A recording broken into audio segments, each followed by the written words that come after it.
and welcome to another episode of... Actually, no, this is the first of the Condemned Criminal Origins commentary. I was originally going to leave this series behind, but I figured, I'm busy with Skyrim, and I really have nothing else better to do. I mean, I'm not planning to start a third game to do audio uploads. It's just not feasible at the moment, so I figured I might as well just go ahead and start working on doing something that would be a little bit more inclined to, just kind of make everything cohesive. I mean, like I said, this YouTube channel is going in slow motion. If anything, the gameplay is... there might be a point where I'll just not upload as much, because, again, this is not really important. I'm not making a career out of this, and it's it's more personal, and it's just for friends, so it doesn't matter. But if you're here watching this, welcome. This is the walkthrough for commentary. I may in the future not have no commentary options. I may do just commentary and gameplay uploads because it makes it easier time-wise, unless I can figure out a way to effectively make sure that the uploads are not very costly in terms of time for me to go ahead and update. I mean, it's just a matter of not so much editing as much as the encoding times, the transcoding times. Why do they always have to kill in such maggot-infested dumps? Why can't they pick a nice spot without addicts and gang members for once? Someplace not so damn dark. As you can see, the game is a horror game. It's from Monolith, old school Monolith, with the Jupiter Lithotech engine, which was in competition with a bunch of other engines at the time, like the Source engine and all this other stuff. I mean, it was when this game came out in the mid 2000s, along with Fear, First Encounter Assault Recon 1, it really made this game come out with it was just part of this new generation of up and coming titles that were technologically becoming more and more exponentially better. But there's something to be said in retrospect, in hindsight, that more fidelity in terms of graphics, animation, polygonal count, polygonal rendering, texture rendering, and all these other things. There comes a certain point where there's sort of like a lack of return on investment. There's diminishing returns as time goes on, and I think that honestly this should have, like, this game along with First Encounter Assault Recon, this was what I wanted the future to be like in terms of quality of sound. It's just, I mean, the sound engineering for this game series is just fantastic, along with Fear 1. Like so Condemned Criminal Origins 1, Fear, First Encounter Assault Recon 1. It's such a beautiful sound design. I mean, it really is. I think a lot of video game developers should really focus on making sure to have games with the lowest amount of compression and the highest fidelity of video game sound design, like this one. The gameplay, of course, everybody knows it's a very simplified system. It's not, there's not multiple controls. It's supposed to be intuitive to give you this sort of immersion, because this is mostly a first-person game with an orientation that comes from developers that have only known first-person shooters, but here they're making it with first-person perspective combat, first-person perspective investigations, So it's really an experimental game, and it works. It works. I mean, for a big budget title, it absolutely works. In today's terms, I mean, the budget to go for such a game like this would be so-called double A. I don't know what these A ratings mean. Honestly, they don't mean anything. They're buzz terms, and they're kind of like marketing terms. So if you're on 4chan, if you're on Reddit, if you're on any of these places, Twitter, any social media or any web forum that actually has these bozos coming out with like, oh, mind you, that's a triple A title, that's a double A title, that's uh, mm, there's no one knows. It's kind of like the term soul. No one knows what it means. It just means something kind of like a definition of jankiness, but that works and it's endearing. I mean, it's no different from saying the term jalopy to effectively describe, I don't know, a good-looking car like a Volkswagen Beetle from the 60s. I'm not sure. I can't find any proper analogies because it's so ill-defined. Like it's slang. It's gonna die someday. Nobody's gonna remember it. So unless a proper, consistent definition is applied, no, but it's not gonna continue on. What is soul? I don't know. Someone was. I have no idea. But yeah, there is a unique emotional feeling. There's an emotional response to this title, and it's really, really interesting. There was a lot of references by some of the developers saying it's like we wanted to do like X-Files kind of a video game, and there was a lot of usage of ambient loops. There's no real soundtrack in this game. Just same thing with First Encounter Assault Recon 1. It's just loopable ambient pieces of electronic music that is applied throughout the entire game. And so the fact that this game was developed alongside with First Encounter Assault Recon 1, it just makes complete sense that this is that they had the ambient looping music, I'm sorry that I'm talking over the very, very beginning of this video sequence, but I mean, it's pretty self-explanatory. You're a FBI agent who's working with the NYPD because there's a loose screw on the loose, and it's a loose screw that happens to really be someone that the FBI is really going to be really interested in. So when you got an FBI POI, then of course the police have to come, calling for the FBI cavalry. Sorry. Agent, come out peacefully. Yeah. I will use force. So you start off with a weapon, but these weapons are going to prove to be very pointless. It's never going to be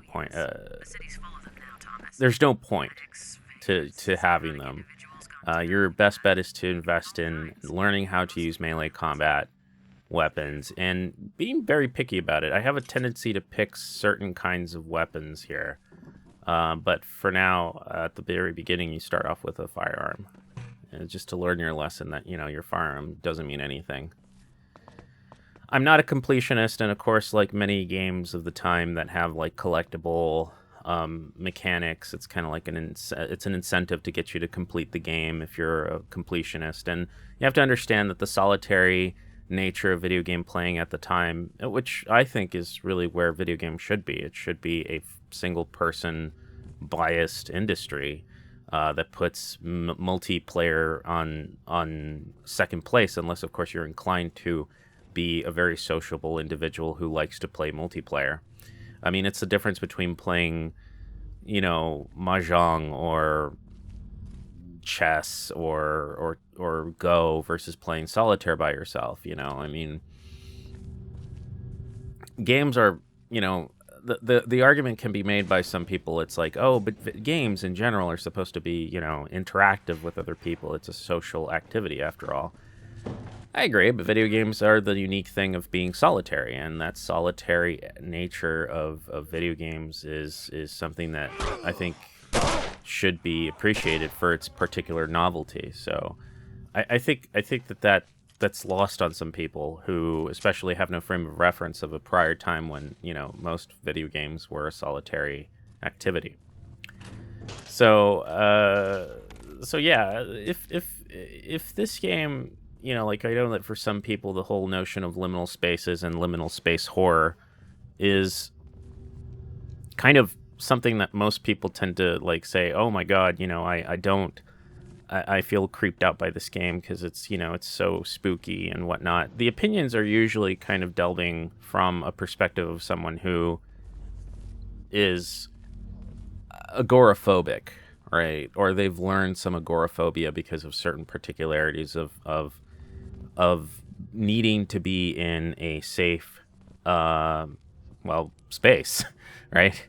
And the custom, like the physical space of being safe and being sanctioned and being sanitized and being regulated is a concept that, of course, in reality, I mean, in nature, you just don't have anything of such. I mean, it's places are wild and they're going to be domesticated. They're going to be transformed by an individual in order to suit the needs of that individual. I mean, that's just how human beings have always interacted with spaces. So in this case, the presentation of liminal space, which is really not liminal space. Let's be more specific. It's just derelict, abandoned places that are in the process of decay. If liminal is obsessive about this, like the underlying obsession of liminal space is the fact that things are never static. It goes on this sort of Gnostic idea, like nothing's permanent, nothing's real, and blah blah blah blah blah. There's no definitives and everything's relative. There's no objective truth. It's just relative. And so it really is just I think it's a disingenuous over exaggeration of the lack of honesty with one's own perspective as a human being, that you're going through time slowly in such a way where there is a supposed semblance of permanency, which allows you to exercise objective truth and observation. And to say that that's not true is just overemphasizing or hyping up, if you will, a fact that just doesn't seem to, like, it's not honest. It's not an honest way of understanding reality. You're just deliberately exaggerating an obvious point to effectively just simply become, if not emboldened to try to transform a place or a space or an environment or whatever, to change the reality to meet to your supposed truth, to your supposed claim of what is factual, right? Then, or the other alternative is that it could actually treat you as it could be like the inspiration for fear. Like, you fear the outside because it's constantly in flux, but it's not true. Again, it doesn't matter how you take this idea, whether it emboldens you or it makes you fearful. It's just not true. There is some permanency of some kind. Now here's our enemy in the entire game.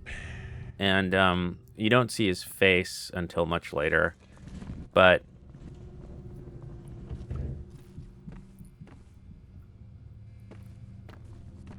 the fact is that right now you're already losing your gun, and it's kind of a big deal. But then it stops becoming a big deal.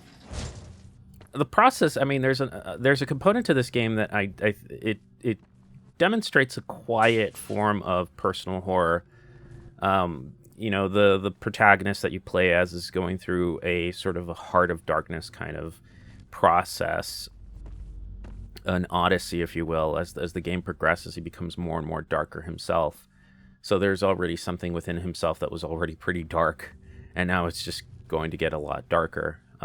So there's a bit of a horror that comes from a certain tragedy, which is in of itself a reinforcement catalyst for being fearful. It just makes this game going from, fear, like it becomes something that you become very unaccustomed to and fearful, to something that you become more fearful and sad. So fear and sadness can coexist and commingle with each other and complement each other, if you will. And it's really one of those sad moments in life, I guess, you know. But it's also very disturbing.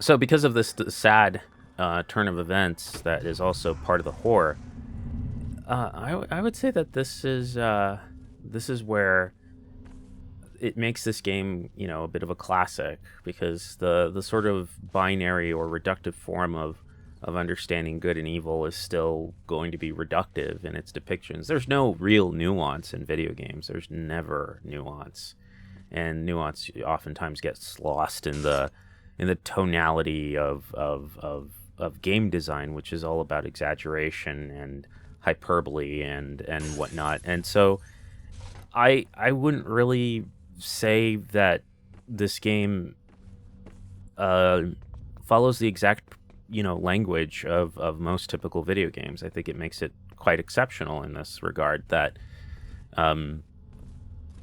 that it may require maybe a second playthrough. You know, if not for the collectibles that you want to try to make personal achievements of, but you want to Yeah, I'm fine. It's just a fuse box shorted. that you want to effectively, the suspect has my gun. you know, just to be able to understand the game and try to like soak yourself in its sort of atmosphere, vibe, as the kids like to say. Always find an entry tool somewhere around to get you past barriers. You can even use things like an axe or a sledgehammer as a weapon. They do a great deal of damage, but they're slow. Swinging a lead pipe busts heads faster if that's what you prefer. Thanks. Yeah, you need the tips. Becker and I'll go around the other way. Try and stay in one piece. Oh, and one more thing.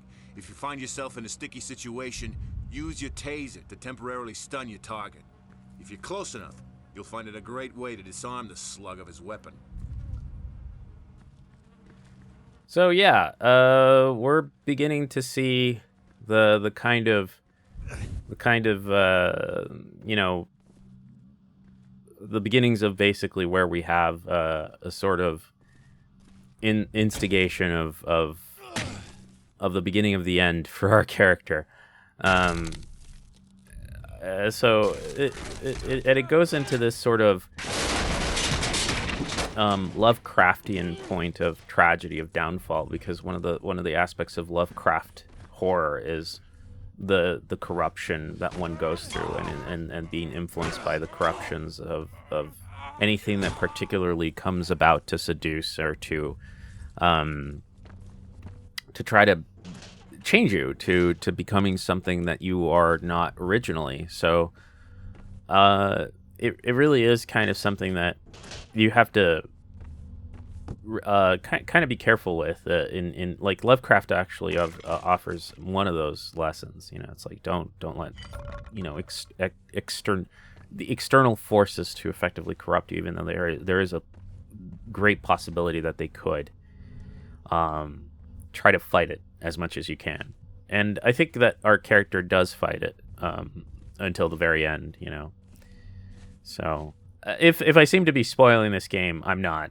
You'll see what I mean. I mean, there's no specificities as to the kind of corruption that I speak of. It's really unknowable. Like, people may say, "Oh, it's absolutely knowable," but no, it's not. It's not really clearly defined. It's not clearly stated. It's not clearly expressed. And so the only manifestations of which you're fighting against in this entire game are symptoms of that evil, that corruptive evil that you are that you're dealing with. So these homeless people, these vagrants, these drug addicts, all of these, they are effectively just, you know, they are just manifestations of the problem. They're not a cause of problems. They are not a source of problems. The other important thing to take note about this game is that there is barely a soundtrack. Like I said, it's ambient. pieces, loops, if you will. A lot of the team who built the maps, I think one of the map makers, developers, were requesting for the sound designer to provide them with ambient pieces based upon the pictures that they have provided, to then focus on to be able to actually go ahead and develop the level designs, the level maps in a particular way that reflects back those ambient pieces. It's a very interesting process, I love it a lot, because to see music influence a designer, a visual artist of some kind, is really something to behold. The power of music is never to be underestimated, because the particular influences that it could instill in a person are quite dramatic, and they are they're quite interesting to behold. The other, so I was going to go back to liminal spaces. Liminal spaces, video games like some of the pools, the back rooms, they effectively come as an exaggerated, fantastic, analogy to what this game realistically depicts, I would say. This end of the gun. But listen, you bastard. Don't mess this up for us. We are both on the same path of righteousness. Thomas! And the path takes strange turns. Police! Drop the weapon now! Be ready for death, Agent Thomas. It shall come visiting again.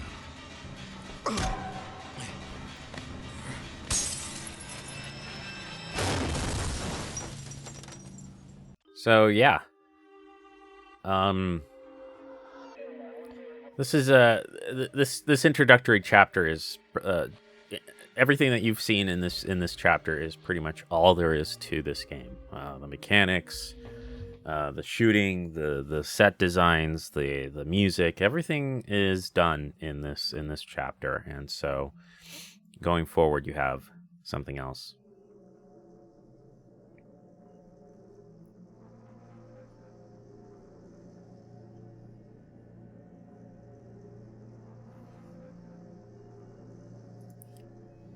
All right.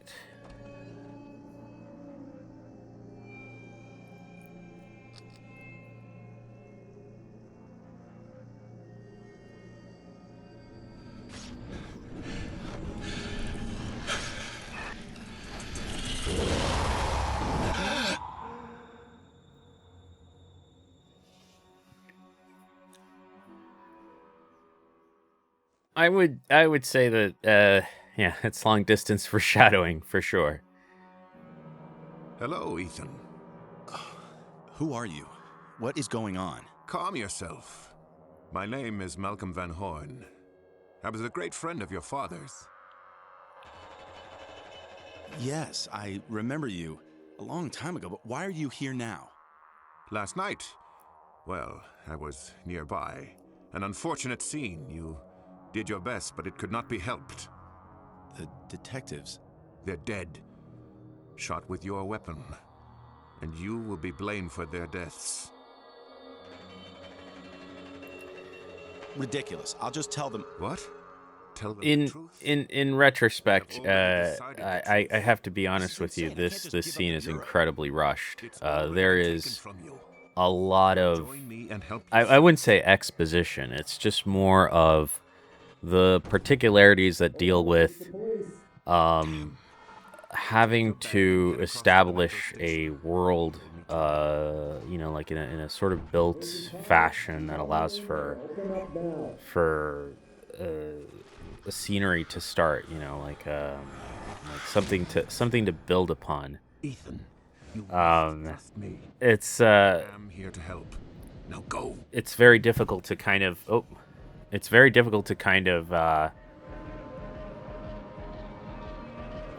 it's difficult to take it seriously sometimes, okay?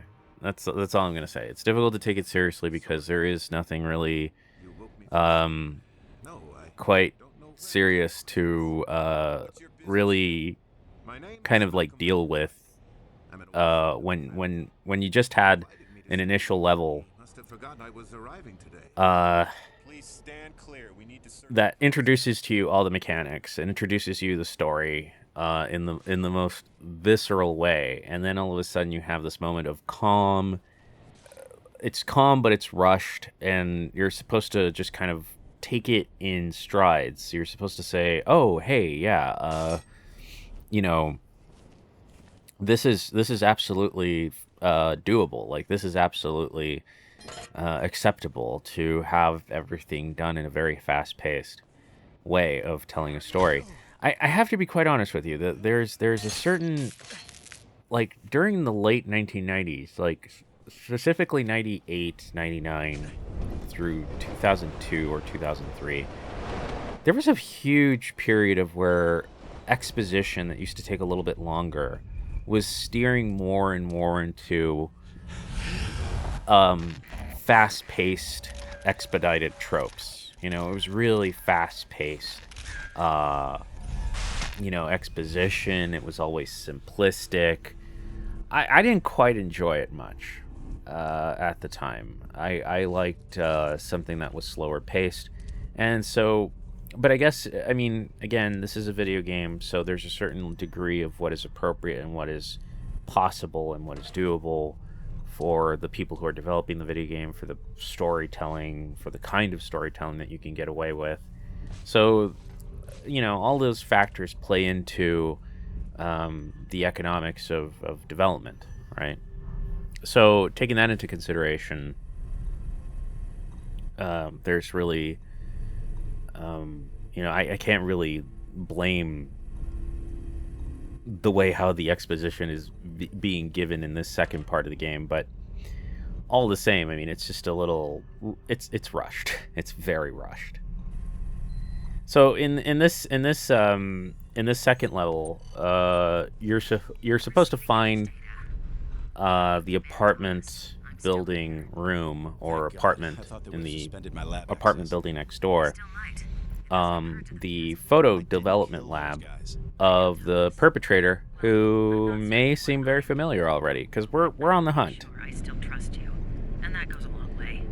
So this is Maria, what our about the photos? FBI lab assistant, a remote lab assistant, and at the time you have to understand that this was It's a big pretty deal. high. I mean, it wasn't high tech stuff. I mean, the idea of having cell phones, remote communication, and being able to quickly Across the alley. do things remotely and report it back vocally without any visual, well, some visual aid, Locate a good but sample it was point. mostly analog. I mean, a lot of the technology that you see here is a depiction of stuff that you couldn't really make effective use of as you could with a smartphone, which has a larger screen. The thing about smartphone technology, and I'll say this right now, I'm not a big fan of it. I'm not a big fan of smartphone technology. I'm not a big fan of cameras on phones, mobile phones, or cell phones, I should say. There's really something about it that I just don't like. And I one time wrote in my English class, I think in community college, or yeah, it was community college, that the proliferation of cameras on phones, on cell phones, would breed a culture of surveillance. It was just like first you're handing the technology, I said, and then comes the sensibilities and supposed urges of necessity to justify its usages. And so from a social, political, or whatever reason, a sense of urgency will emerge, and so everybody will remember, oh, I have a cell phone, and use it. And that's exactly the kind of future that came about. And I think that my English teacher at the time kind of scoffed at the notion of it. I'm thinking, 41 color photo developer. I mean, come on. Phone amongst I other books mean, develop their own if you're going to be Please teaching, develop your own. if you're expecting for students to be familiar with These the works photos were of George processed here, Orwell at somewhere some within the point, station. That would be you fine. have to assume that there's going to be, some form of of understanding of how the world is going to likely work or inexorably work or lean towards being biased towards, in order for power to, any form of power or assertion of power can come about creeping out, and then having supporters for that creeping, emerging power. So, and there's something to be said about how the technology for a smartphone, has made things convenient, but at the cost of certain liberties and of certain privacies. And so, if there was one thing I could ever wish, is to go back to a time of feature phones and never ever delve into these avenues ever again, ever, So, anyway, moving right along. Okay. So a lot of the technology depicted in this game is just, it's pretty high tech, and it was pretty much the feature of, it's the kind of demonstration of a pre smartphone period that kind of inexorably was leading up to it. I mean, I gotta give Steve Jobs and some of the people out there, BlackBerry, the credit where credit is due to them, because the inexorability. I mean, you could argue that there was an inexorable pathway of where things were going to eventually come about to where they are today. But at the same time, I often tell myself, I don't know. I mean, there's a certain degree of where things are not exactly going to. I mean, they wouldn't actually go that way exactly. There would be some limitations. There would be some ways to prevent things from going to where they are today. I think the complications and the expenses of designing and making feature phones, that have extra features beyond that of the telecommunicative abilities and texting abilities, just kind of, I don't know, that limitation, that physical limitation is and financial limitation is what assured people's privacy. So it's a trade-off. It's really definitely a trade-off. But all the same, like I said, I'm meandering again. The point is, the technology depicted is very much on par to the depiction of technology being used in shows like The X-Files. And it's important to take a moment to appreciate that. I mean, that was the bleeding edge for a lot of people. And it got a lot of people to be able to do an effective job, much more precise. So it wasn't about speed as much as precision.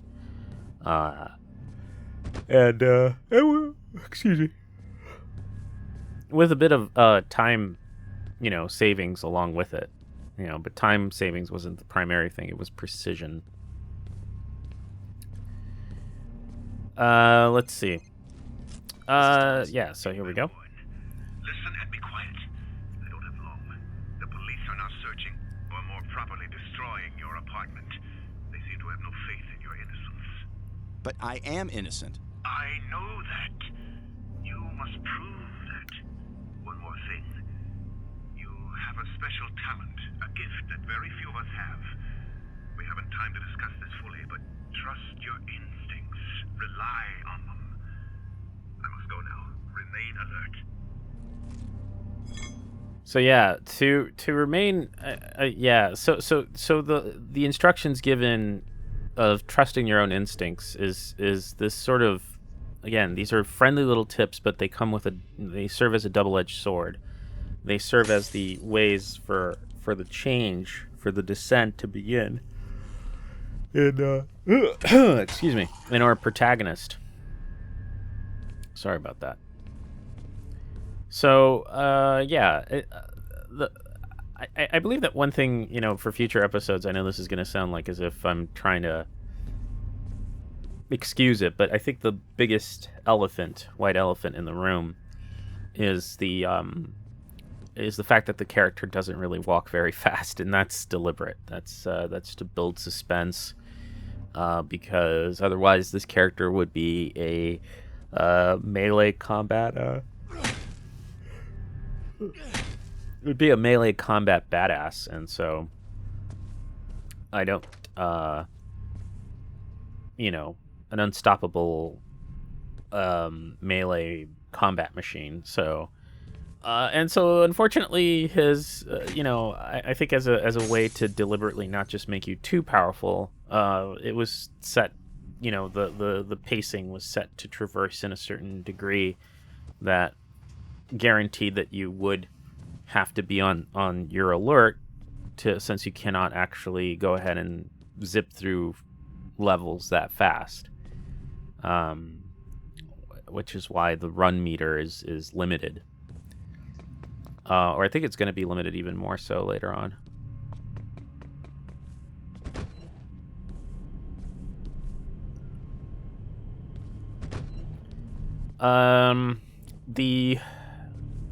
The lighting of this game is fantastic. It's one of the most beautiful lighting that I've ever seen. It's usually volumetric lighting that makes usage of the CPU to do most of the rendering, not the graphics card. Graphics card is used in this game along with a First Encounter Assault Recon to just take the 3D effectively, like make the 3D graphics and make a two-dimensional image of it to then display it, frame by frame next to each other, and to allow for for a progressive scan to emerge.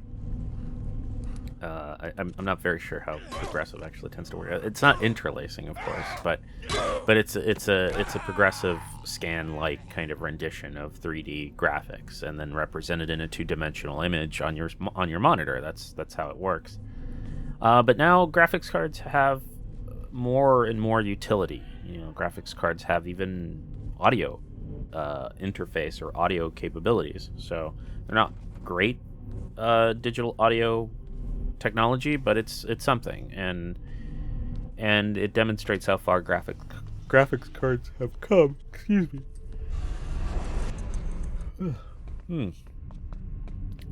So the thing is,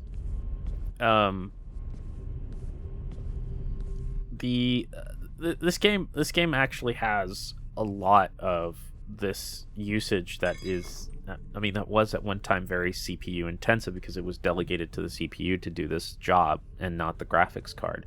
And because graphics cards were pretty powerful back then, but seeing them as a tappable calculating machine to do some of the work that CPUs were traditionally being assigned to had not yet gotten to a point of realization among the industry writ large. So it wouldn't be until somewhere between I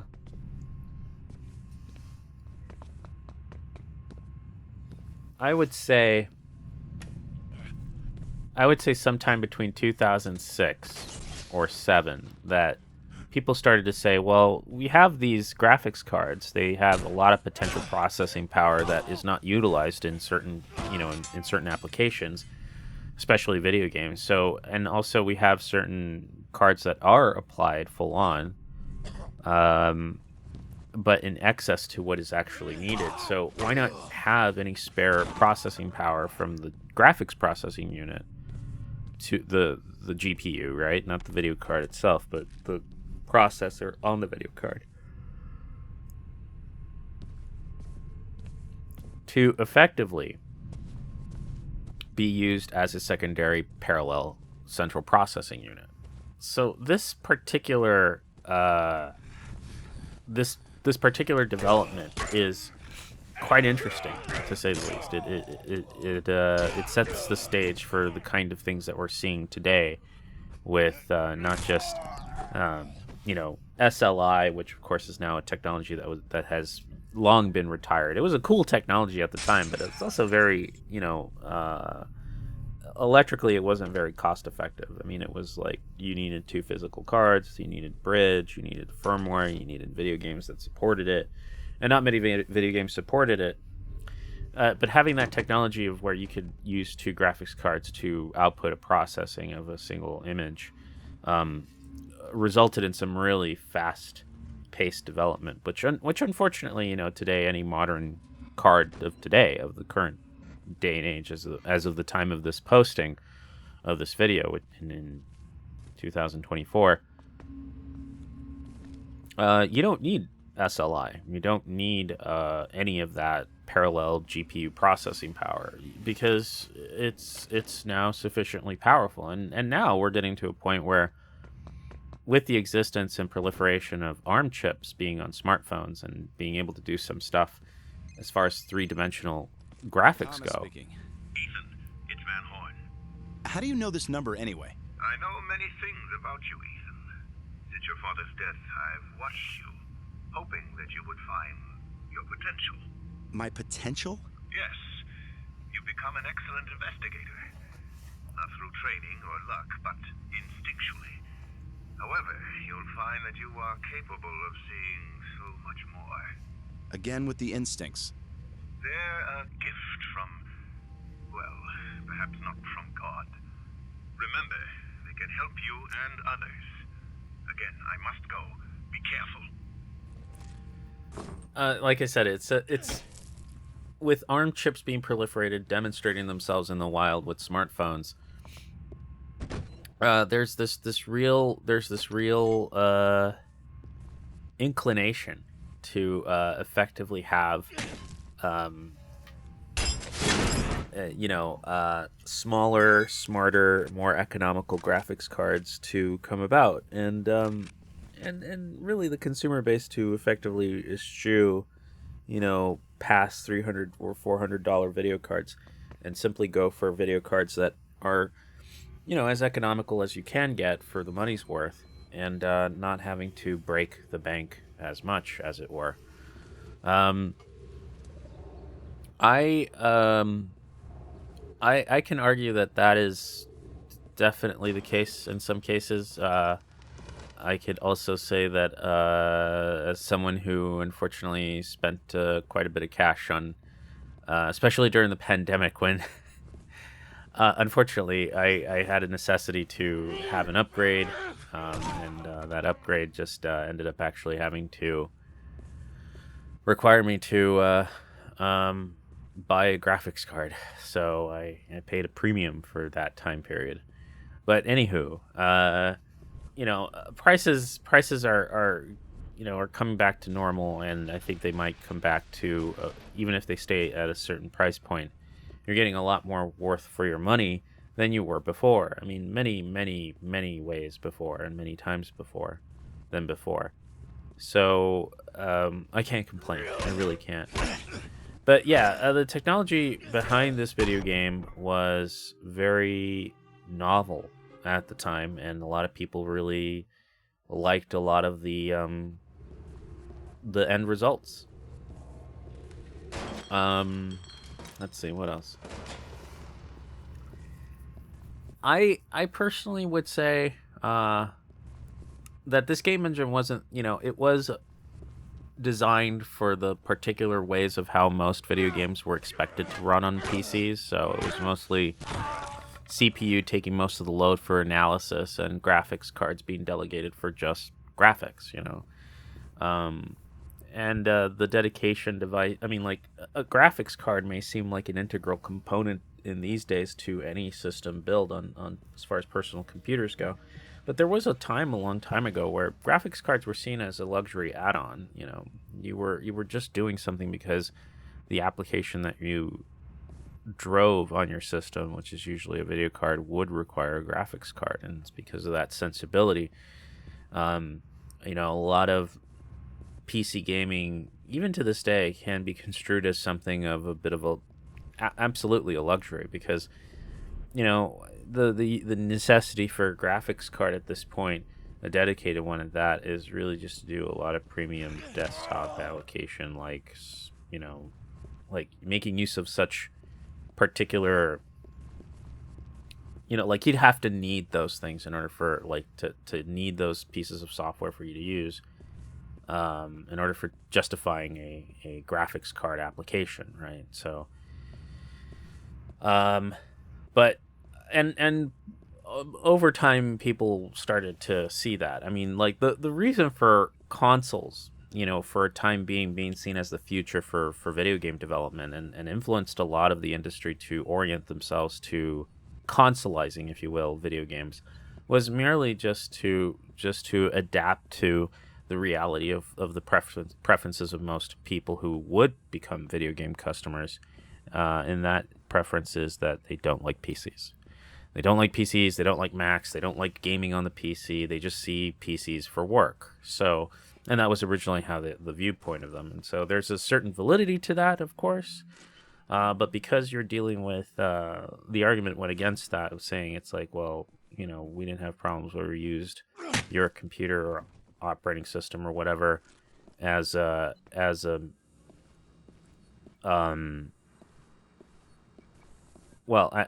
ability to kind of go beyond the capabilities of a console. Like, you know what I mean? Like there was a time where people saw consoles as the be all end all for video games. You say video games, people think consoles.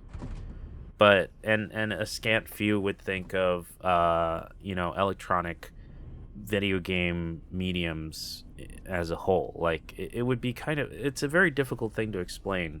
Well, it's not difficult, but it's difficult to kind of give you an accurate sense of how the opinions were back then. But most of the time the marketing was that you used a dedicated hardware appliance to play a video game. And so a game like this one, with its particular simplicity, was geared towards consoles. And this is Monolith's, and the reason I'm talking about all about this, about PC cards and consoles, is because the point is that this is Monolith's first console game. So everything about this game already has a certain, you know, limitations. Like you could make this for a PC game, but because of the fact that you're working for consoles, there's a certain finite set of capabilities that you could get away with on this game versus First Encounter Assault Recon, which uses an iteration of the game engine, the Monolith Jupiter X, Lithotech Jupiter X engine. That's EX. That iteration was complete, like for First Encounter Assault Recon. For Condemned Criminal Origins, it was an incomplete iteration.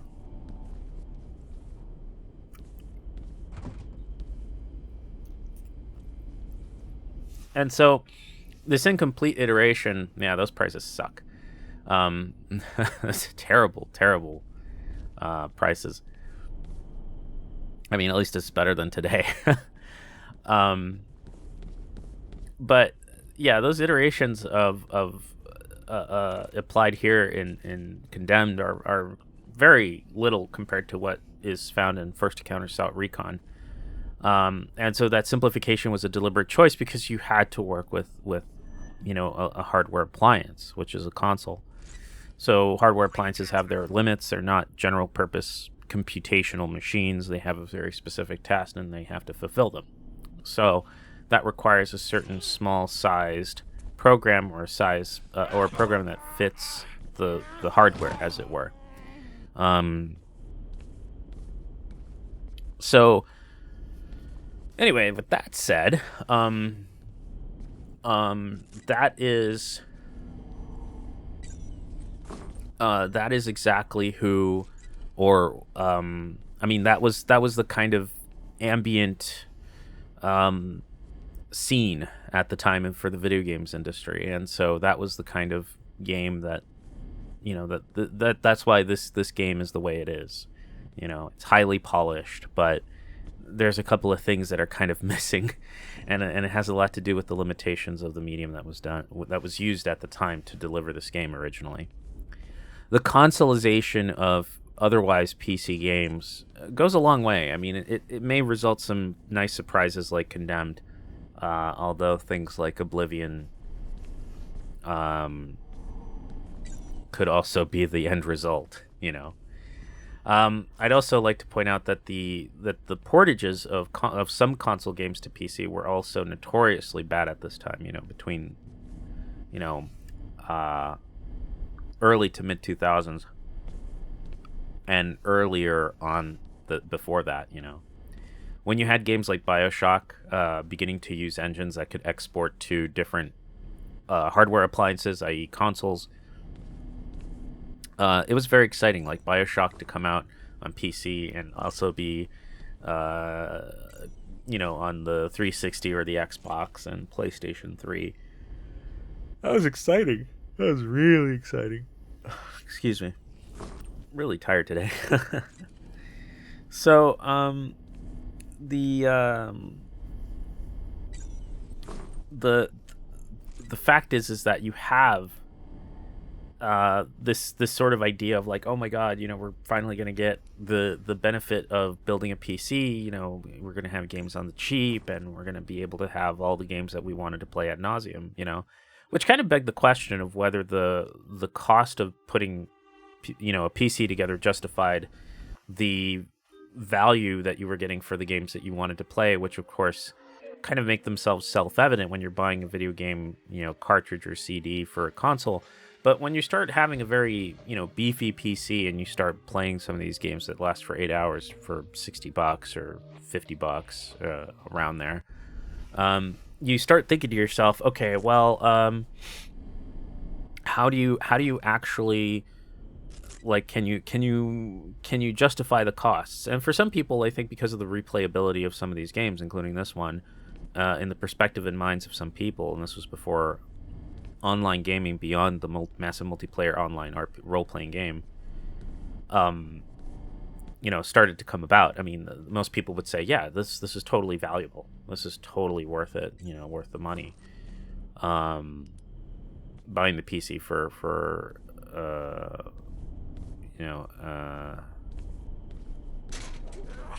like you know, like for something like the PC, you know, buying a game like Condemned Criminal Origins or Fear 1, like, is it worth it? Yeah, of course, you know, it's just worth it. But is it you have the fidelity advantage over the console, which is still true to this day. I mean, you know, that's a given.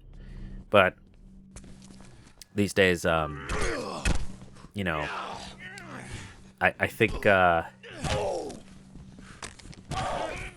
think the blurring of lines have made that kind of questionable and has allowed for developers and publishers to kind of orient themselves to a console-first form of video game development and then do a release, a multi-platform release. So I think the decision of the mid-2000s to consoleize, if you will, the video game experience, has led to the assumptions of the customer base that now looks for ease of use, is readily accepting of some of the sort of I wouldn't say sameness, but the kind of the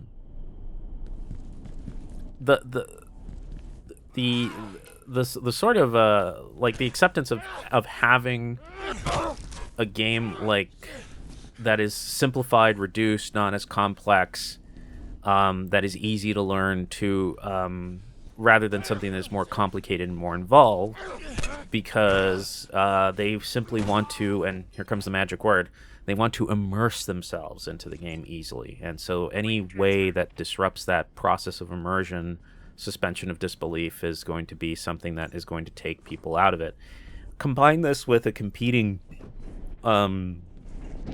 intuitive design such as storytelling, you know, Hideo Kojima with, you know, the solid, you know, Metal Gear series, you know, 1, 2, especially 3, especially 4. I would say more 4 than 3. you come to find that, the sort of passivity of consumption of video games takes, mechanics take a back seat for more story, and because of this, alongside with the need to make games more accessible, to make games more inclusive in its design. When I say inclusive by design, I don't mean inclusivity like the latter-day diversity, equity, and inclusion, or environmental environment, sustainability, governance, or rational sustainability, which is like the new marketing term, buzz term for ESG and DEI. Like before that, it was just inclusivity to gain as many people as possible to become your customers. And so part of that again was just taking reductive design cues to making video games and making them easy and more accessible. And Condemned Criminal Origins is part of that scheme, believe it or not. It is, it absolutely is, because even though the combat is very visceral, but and it's a lot more mechanically inclined, but it still has that simplicity to its mechanics that lead to the implication of, hey, we're gearing towards a lot of people, that we can get as much as possible to get into this game. There are some people who will say, okay, that's not true. There will be some people who are going to be, I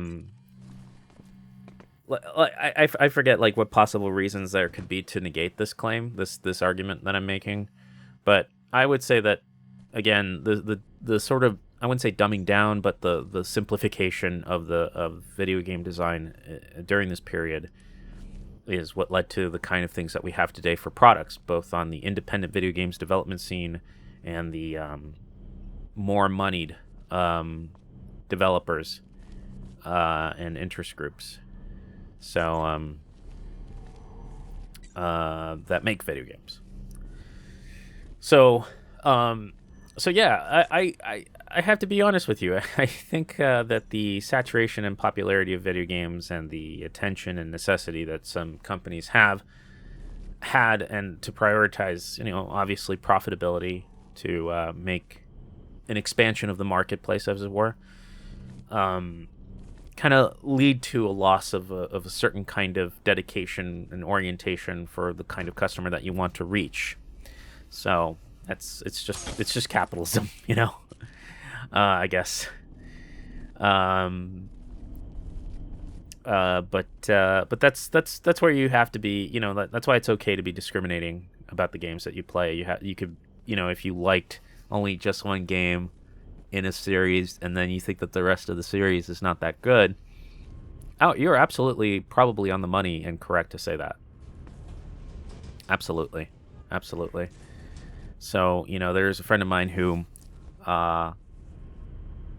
remembers playing Fallout 1.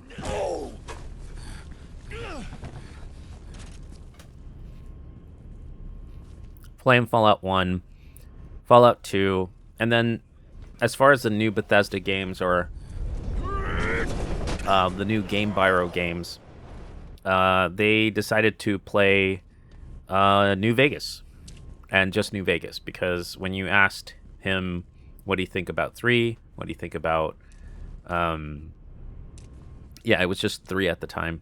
He said that there was just nothing about it that really ranked true with the previous, 2 games. The lore-wise, it was completely divorced. And at the time, the understanding was that New Vegas 1 and 2 are the real Fallout games, but Fallout 3 was just not.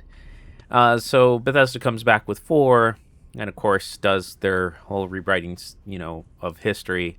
And now with the television show that just came out on Amazon, I think that the Bethesdian takeover of the intellectual property is now complete. So it is absolutely complete.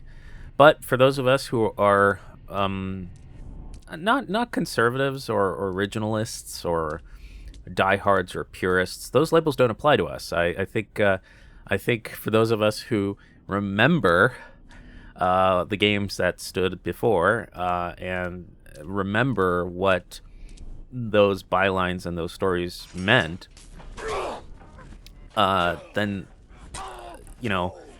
we remember exactly what Fallout was and what it meant to satirize and what it was trying to say about a lot of things, So, we remember, we're out there. And I would encourage that if you really need to get into the Fallout series, just check out 1 and 2. I know for some people out there, Fallout 2 is very old, but, you could learn. You could take your time with it. And Fallout New Vegas, which of course is very fantastic. It's very fantastic. And all you need to understand, and then after that, you don't really need to play anything else. You don't need to buy and spend money on Fallout 4. You don't need to buy and spend money on Fallout 76. You don't have to buy and spend money on Fallout 3. You just don't have to. It's done. It's over. You have to. You don't even have to play that. I mean, even Fallout 1 and 2 is just enough to get into Fallout, and that's it. You're done. You're done with Fallout, and then you can move on with your life. I think that's the attitude how a lot of people should approach video games. It's like, look, if the sequel sucked, the IP isn't dead. It's still alive and well. You just play the first game and that's it. Condemned Criminal Origins was just 2 games, and with the second one absolutely killing the first, game's precedent and the intellectual properties establishment of lore, because it ruined it completely. Part 2 it is, the second Condemned Criminal Origins game. So yeah, I really, the series might not be that difficult to talk over, because like I said, you could either listen to this or watch this as I talk, because it's just going to be a lot of walking around. It's a different experience when you're actually playing this by yourself with your headphones. It's another experience just watching a gameplay video and hearing somebody talk over it. So and it gets a little, if you're a spectator, this gets boring pretty fast. So but is this a good game? Absolutely. Absolutely, it's a good game. It's absolutely a good game. I highly recommend playing it. You're not missing out on anything, and I think you'll find the story very compelling. And if you like the challenges that this game provides in its own terms, and you're willing to accept and abide by those terms, then you are in for a treat. So, just do it. So we're almost at the end for this episode, and so let's see, it's already an hour. I've been chatting and blabbing, so this particular this we're at the part where it's like the tools are being used to investigate oh my god, fingerprints. Jeez. I was thinking about thumbprint and fingerprint at the same time, so yeah, you're investigating fingerprints, and there's a part about a missing finger or missing thumb. Keep looking.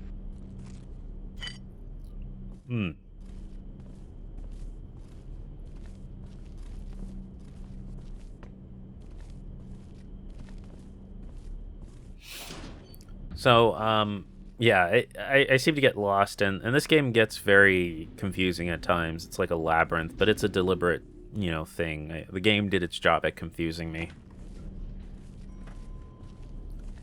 So, don't feel dumb if you are playing this game by yourself and you're too tensed to pay attention to details. So, it's not your fault. Don't worry about it.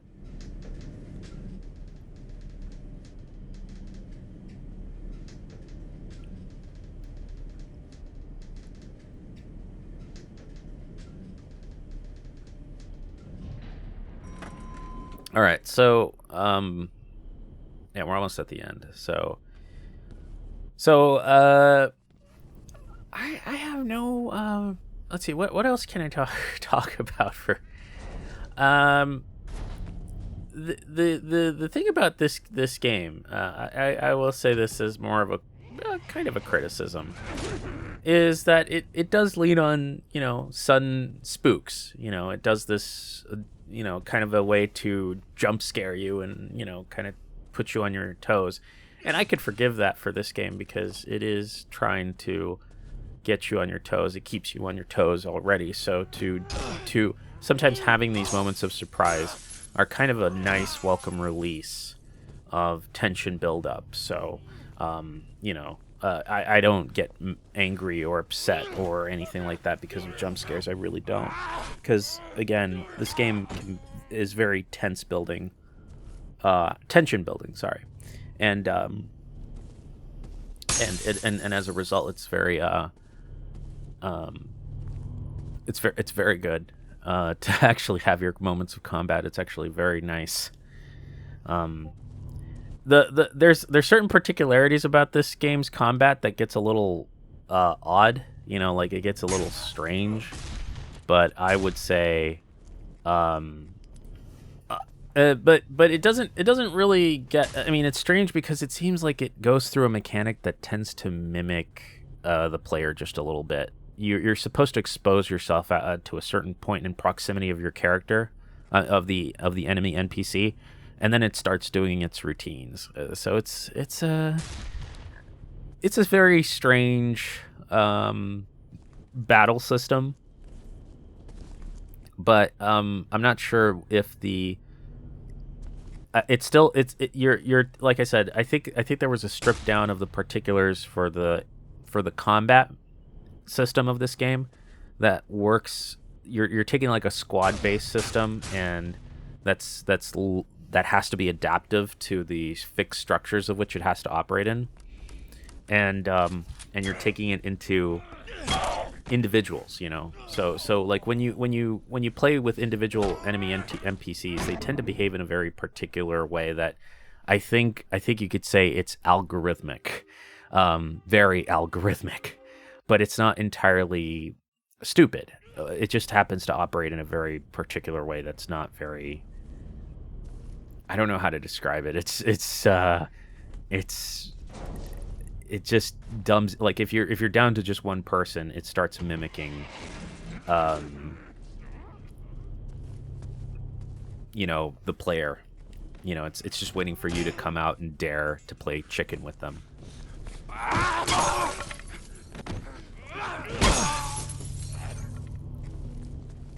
So yeah, it's yeah, it's playing chicken a little bit with you, and so you have to kind of know when to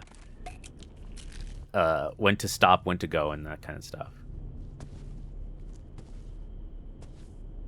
All right, so he comes out, so you have to come back in. You have to provoke him to step outside because he's trying to get outside himself.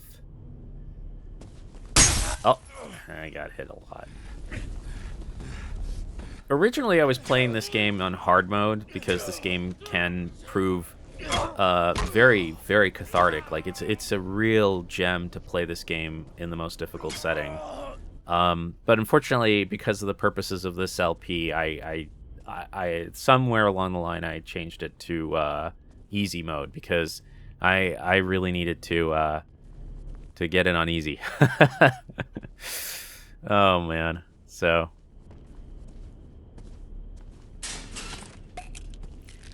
The other thing too, I should also mention that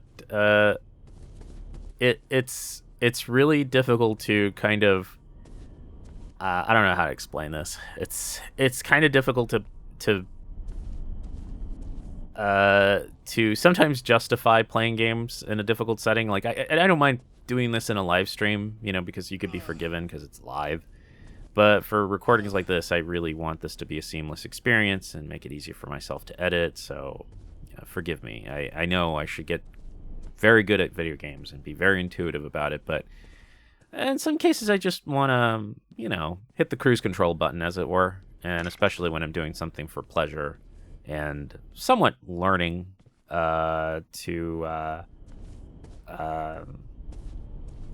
you know, to to make it because I'm actually doing this for personal projects. And it's kind of important for me to make sure that I have a much easier, happier time to do what I'm doing with these videos, you know.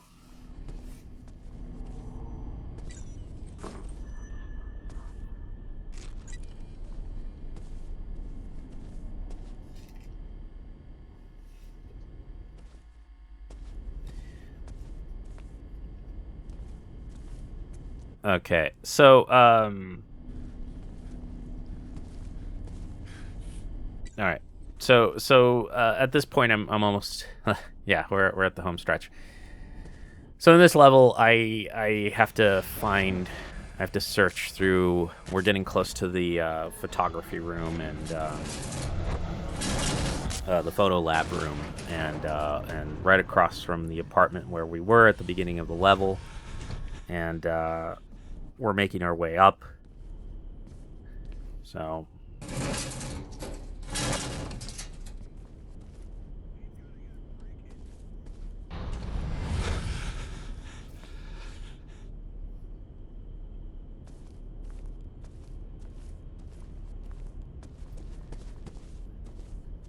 All right, so here we are. And that was our apartment.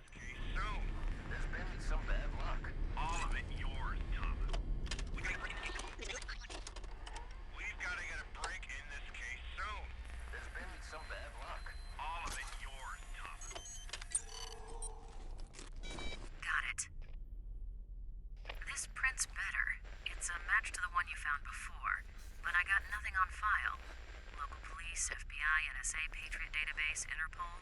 No record. I'll keep looking, though.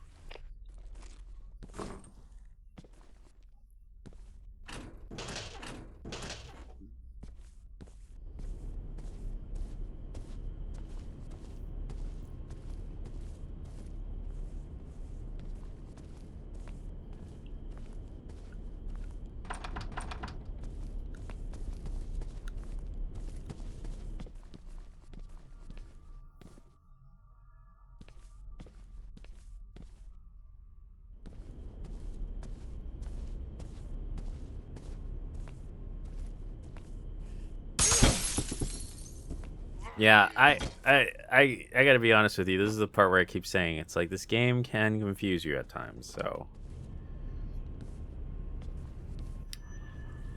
So we didn't trigger something. Okay.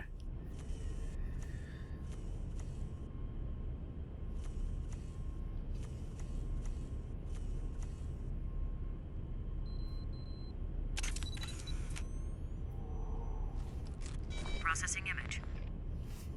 Interesting. Initial scan indicates 18 newspaper clippings, 11 from our own evening edition, 7 from nearby community papers, all with the same theme: serial killers. Most of them different, but all of them are cases you've worked on. Some have markings in a black felt tip pen. Still running frequency analysis on the markings to see if we can guess what they mean. All right. So yeah, in old school design fashion, you have effectively this you have to trigger some things. You have to get things set off in order for there to be an event to play out and to manifest itself. So apologies for that. What you done?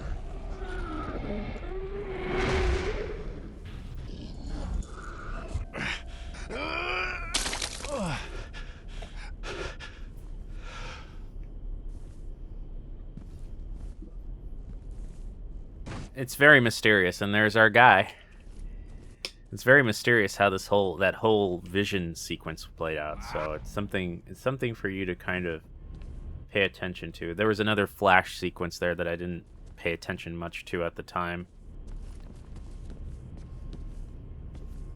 I didn't know what the meaning of it was, so.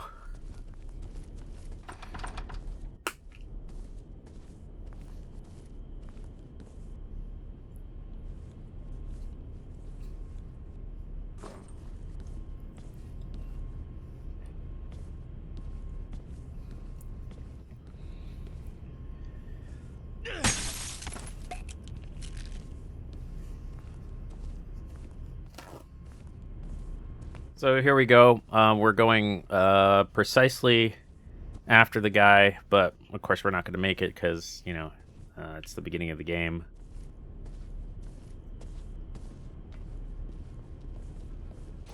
We collect a bird, which is like the second one of the entire level. There's different number of birds.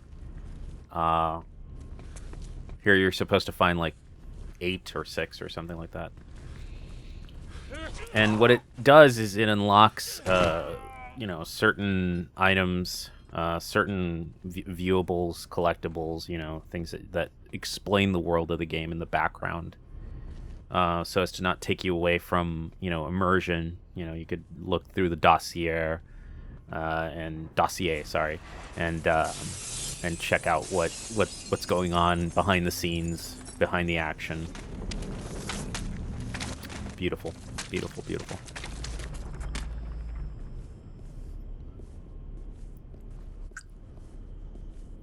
Our protagonist is beginning his descent. You know, he's beginning to go down the steps.